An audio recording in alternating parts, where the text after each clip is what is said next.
صاحب 8 فروری کو پہیہ جام کرنا ہے اور پاکستان تحریک انصاف، تحریک تحفظ آئین پاکستان یہ احتجاج کریں گے. انتخابات جو ہوئے تھے ان کے اندر ان کے جو وہ الیج کرتے ہیں کہ ریگنگ ہوئی تھی، اس حوالے سے راز صاحب کیا اسٹریٹجی ہوگی، کس طریقے سے ڈیل کرے گی حکومت اس احتجاج کو؟ دیکھیں جی، گورنمنٹ کی تو اس احتجاج کے بارے میں بڑی واضح اسٹریٹجی یا رائے ہے کہ یہ غیر قانونی ہے، بلا جواز ہے، غیر جمہوری ہے، اور اس میں جو ہے وہ قانون کو ہاتھ میں لیا جائے گا. کیونکہ جب آپ پہیہ جام کی بات کرتے ہیں تو یقیناً پھر آپ سڑک پہ آ کے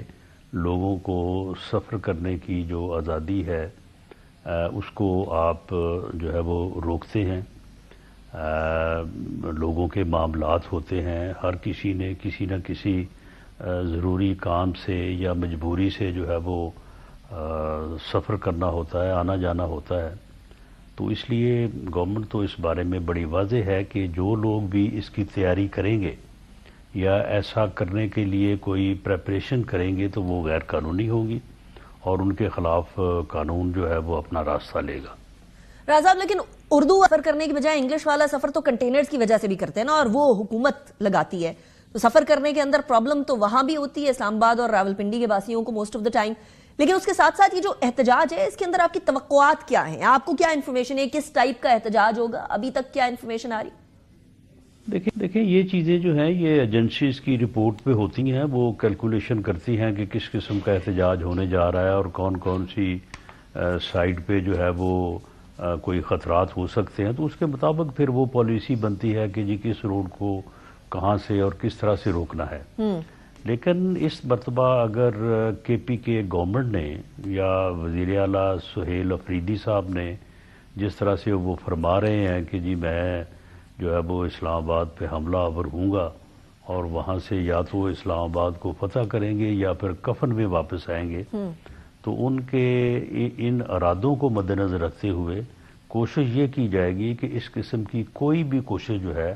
اسے نپ دی ایول ان بڈ والی جو ہے صورتحال اس کے مطابق اسے شروع میں ہی روک دیا جائے اور اس قسم کی کوئی ایکٹیویٹی جو ہے اسے اور روڈ نہ آنے دیا جائے. راز صاحب اگر یہ والے اس طرح کی اشتعال انگیز سٹیٹمنٹس آ رہی ہیں اور حکومت اس کو پریمپٹ کر کے نپ دی ایول ان دا بڈ کرنا چاہ رہی ہے، اس کو پہلے ہی ختم کرنا چاہ رہی ہے اس سے پہلے کہ اس کی شروعات ہو،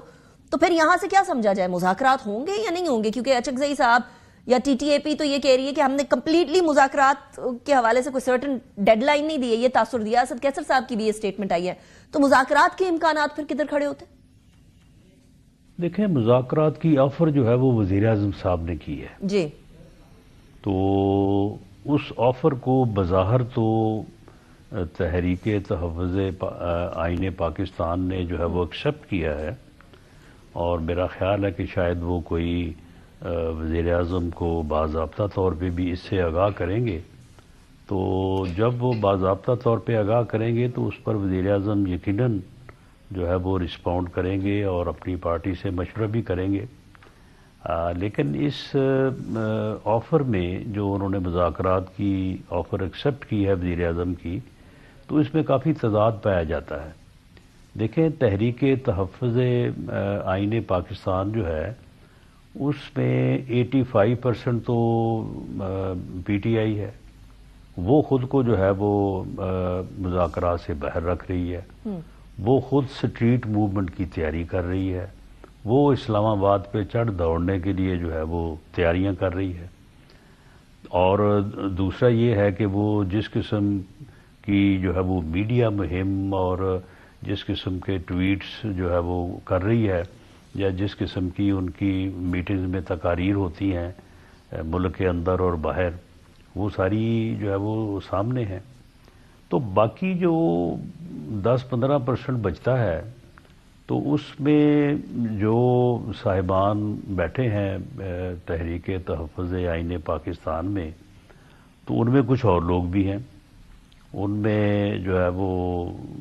بڑی پرومیننٹ فگر جے یو آئی مولانا فضل الرحمان صاحب ہیں.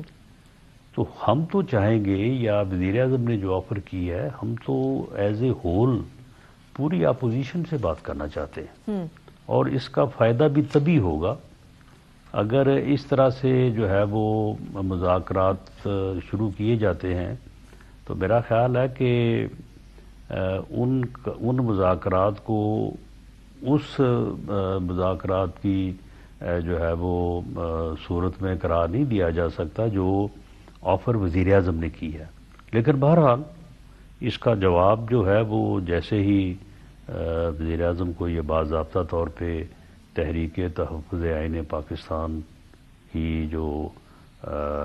قیادت ہے وہ آگاہ کرتی ہے تو اس کے اوپر پھر جواب جو ہے وزیر اعظم کی طرف سے جائے گا. لیکن اگر آپ اپوزیشن کی بات کر رہے ہیں رانا صاحب، تو اس اپوزیشن کے اندر جیسے آپ نے مولانا صاحب کا ریفرنس دیا وہ بھی ہیں. P T I is an important player in that, اور تحریک تحفظ آئین پاکستان کا ایک امپورٹنٹ پارٹ بھی ہے. آپ نے ہی میرے پروگرام میں فرمایا تھا کہ 2 ایسی شرائط ہیں کہ اگر اس پر گڑبڑ ہوئی تو پھر مذاکرات نہیں ہو سکتے، ایک افغانستان والا میٹر اور ایک سیکیورٹی والا میٹر جو کے پی کے کا ہے. تو اس کے اوپر تحریک تحفظ آئین پاکستان آپ لوگوں کو کیسے اعتماد میں لے سکے گی، اور ساتھ ہی مولانا صاحب کو کیسے اعتماد میں لے سکے گی؟ نہیں دیکھیں، ابھی جب تک تحریک تحفظ آئین پاکستان کے لوگ جو ہیں وہ اس بارے میں ان بلیک اینڈ وائٹ کوئی چیز سامنے نہیں لاتے تو یہ بڑا مشکل ہوگا کہ وہ کن شرائط پہ بات کرنا چاہتے ہیں، کن پہ نہیں کرنا چاہتے. کیونکہ پی ٹی آئی نے تو صاف کہہ دیا ہے کہ وہ تو ان مذاکرات کا حصہ نہیں ہے، وہ ان کا حصہ نہیں بنیں گے، اور وہ اپنے ہی ایجنڈے پہ کام کرتے رہیں گے. تو پھر یہ ایک ایسی کوشش ہوگی جو ماسوائے ان لوگوں کے جو 10-15% میں آتے ہیں ان کی طرف سے ہوگی. لیکن اس میں اگر ایسے بھی ہونا ہے تو میری یہ ذاتی رائے ہے کہ پھر مولانا فضل الرحمان صاحب کو بھی بیچ میں شامل ہونا چاہیے تاکہ ان مذاکرات کا آخر کوئی وزن تو ہو.